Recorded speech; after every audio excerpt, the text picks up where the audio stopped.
టీనేజీలో పిల్లలు పరువళ్లు తొక్కే సెలయేళ్లను తలపిస్తూ ఉంటారు. ఒంట్లో ఎగిసిపడే హార్మోన్ల ఉధృతి వారిని ఉత్సాహానికి ప్రతిరూపంలా మార్చేస్తూ ఉంటుంది. అయితే ఇదే టీనేజీ వయసు కొంతమంది పిల్లల్ని మూడీగా మార్చేస్తూ ఉంటుంది. శారీరకంగా కనిపించే మార్పుల్ని తోటివారితో పోల్చి చూసుకుంటూ దిగులు చెందుతూ ఉంటారు. ముఖ్యంగా అమ్మాయిల్లో శారీరక ఆకృతి గురించిన బెంగ ఎక్కువగా కనిపిస్తూ ఉంటుంది.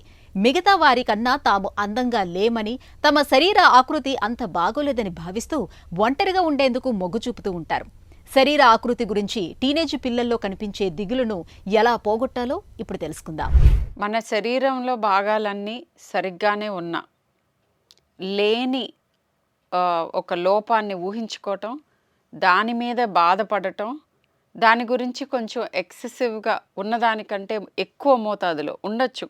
ఒక పిసరు కాస్త లావుగానో లేకపోతే కాస్త సన్నగానో, లేదా పర్టికులర్గా నోస్ సరిగ్గా లేకపోవటం, చిన్న చిన్నవి ఉన్నా లేనివి ఊహించుకోవటం అండ్ దాని గురించి బాధపడటం, ఇది కూలంకషంగా చెప్పాలంటే బాడీ డిస్మార్ఫిక్ డిజార్డర్ గురించి. అయితే పర్ఫెక్ట్గా ఈ సైకియాట్రిక్ ప్రాబ్లంతో సఫర్ అయినా కాకపోయినా కొంతమంది పిల్లల్లో స్కిన్ బాగాలేదని, హెయిర్ బాగాలేదని, ఇంకా ప్రైవేట్ పార్ట్స్లో సైజ్ సరిగ్గా లేదని, ఇట్లా చాలా రకాలుగా చాలా విధాలుగా టీనేజ్ పిల్లలు ఆందోళన చెందుతూ ఉంటారు.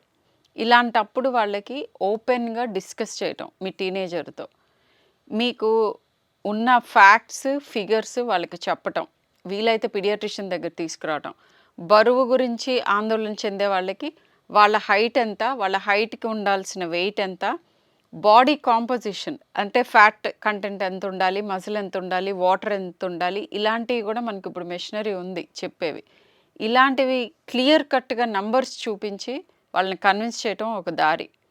రెండోది, వాళ్ళకి అలా ఎందుకు అనిపిస్తోంది, నిజంగా కొద్దో గొప్ప వాళ్ళకి హెల్ప్ అవసరమైతే ఆ ట్రీట్మెంట్స్ చేయించటం.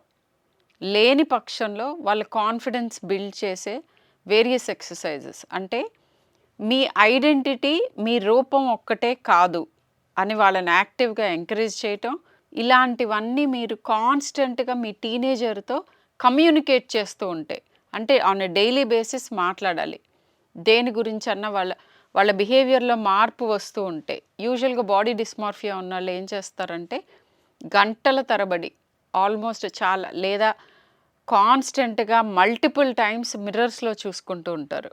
కొన్ని రకాల బట్టలు వేసుకోవటానికి అస్సలు ఇష్టపడరు, దాచుకుంటూ ఉంటారు. అండ్ క్రౌడెడ్ ప్లేసెస్కి ఏదైనా పర్టికులర్ పబ్లిక్ ఫంక్షన్ అటెండ్ అవ్వాల్సి వచ్చినప్పుడు వీలైనంత అవాయిడ్ చేస్తూ ఉంటారు.